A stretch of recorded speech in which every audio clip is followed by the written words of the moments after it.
àṣé ọ̀rọ̀ yìí ti padà di títí tọlọ́pàá o. Lizzy Anjorin ti fi ọlọ́pàá kó gbogbo àwọn tí wọ́n fi ẹ̀sùn kàn wípé ó jí góòdù pé ó dẹ̀ ṣe fake transfer sí wọn lọ́jà Ìdúmọ̀tà o.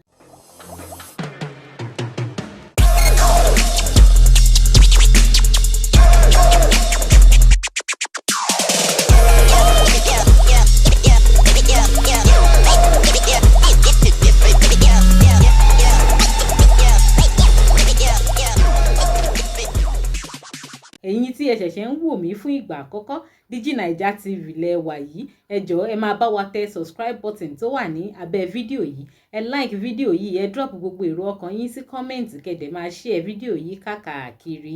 Ẹ wò ó, Lizzy Anjorin lẹ ń wò ní police station yẹn o, ó ti fi ọlọ́pàá kó gbogbo àwọn tí wọ́n fi ẹ̀sùn kàn lọ́jà Ìdúmọ̀tà o. Ọ̀rọ̀ yìí mà ti padà wá di ọ̀rọ̀ kóòtù o, níbo la já sí o. Ẹ wò ó, ẹ jẹ́ ká gbọ́ ọ̀rọ̀ lẹ́nu Lizzy Anjorin àti lọ́ọ̀yà ẹ̀. Ọjà tí mo lọ rà lọ́dọ̀ àwọn ọmọ yìí, Ìgbò gangan ló ń kó wọlé. Ṣùgbọ́n ní gbogbo ìgbà tí n bá dé anywhere, màá prefer láti bá Yorùbá rà. Despite the fact pé mo mọ̀ pé ó máa wọ́n ju títí àwọn tó kó wọlé lọ. Nǹkan tó ṣẹlẹ̀ ni wípé nǹkan tí mo ń rò pọ̀ gan-an.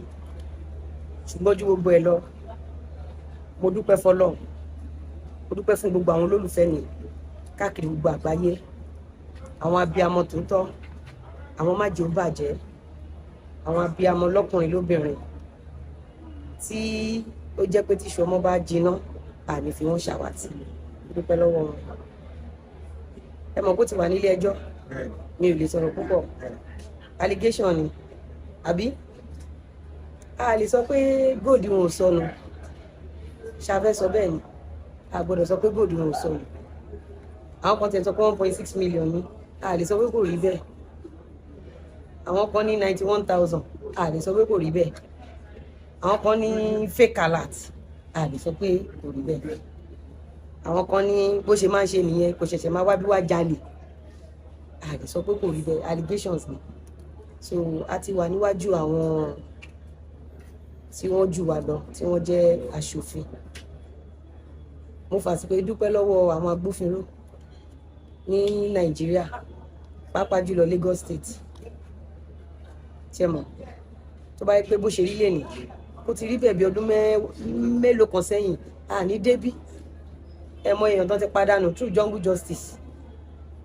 Ọjà ti wá di wípé tó bá ní kùnsínú pẹ̀lú ara ilé ẹ̀, ó ṣeéṣe kán sìn ẹ́ dáàrin ọjà, wọ́n dẹ̀ pariwo lè, wọ́n dẹ̀ pa ẹ́ láàrin ọjà. So anybody ló lè sìn yín kúrò lẹ́sìn, anybody ló lè tẹ̀lé yín kúrò nínú church, anybody ló lè tẹ̀lé yín kúrò ní mosque, anybody ló lè tẹ̀lé yín kúrò ládùúgbò yín ká dẹ̀ sìn yín lọ́jà.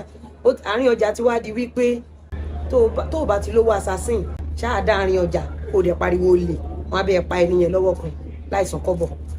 Ọtí mo rí nìyẹn. Mi ì ní fẹ́ sọ̀rọ̀ jù, mo kàn gbàládùra pé kọ́lọ́n bá wa tún Nàìjíríà ṣe. Owó tó ń sọ̀rọ̀ yìí, owó ìwọlé.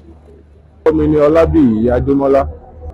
Nǹkan tó sì ṣẹlẹ̀ lénìí ni pé lára àwọn tí wọ́n fi ẹ̀sùn kan arábìnrin Lizzy Anjorin lórí nǹkan tó ṣẹlẹ̀ tí ọ̀tún àtòsí rí lórí ẹ̀rọ ayélujára ní bí ọjọ́ mẹ́ta sí mélòó sẹ́yìn, wípé lára àwọn tí wọ́n mú pé wọ́n nípa ń bẹ̀ wọ́n á kó wọn wá sílé ẹjọ́ lónìí, and the court they took their pleas and so on and so forth. So that's all we can still say for now. So going forward, what should people expect? Well, as regards this case. Well, the truth is that we are in the course of justice, so people should expect nothing but justice to the both parties. And to people out there, sir, what would you tell them? That's what happened. You see, the matter is presently in court. I cannot really say much about what really happened because I should have, it's expected that as a lawyer, we should allow the court to conclude with its findings, before any further discussion. But of course, we all heard about the allegation of this and that leveled against her. So, and she has taken a step by approaching the police that she was never involved in such, and those who are alleged have equally been brought before the court for them to come and prove their case against her. So that's ẹjọ́ yẹn wọ́n ti bẹ̀rẹ̀ lẹ́nu báyìí. bẹ́ẹ̀. A lè rí i pé gbogbo àwọn tí wọ́n sọ̀rọ̀ náà ni wọ́n kó wá sínú ẹjọ́ láti ẹ̀kọ́ kan. Ìgbẹ́jọ́ yẹn ibi ló gbé dúró báyìí kí ni adájọ́ sọ ibo náà ń gbé lọ kí ni next day. àìtí really bẹ̀rẹ̀ trial as of today, okay?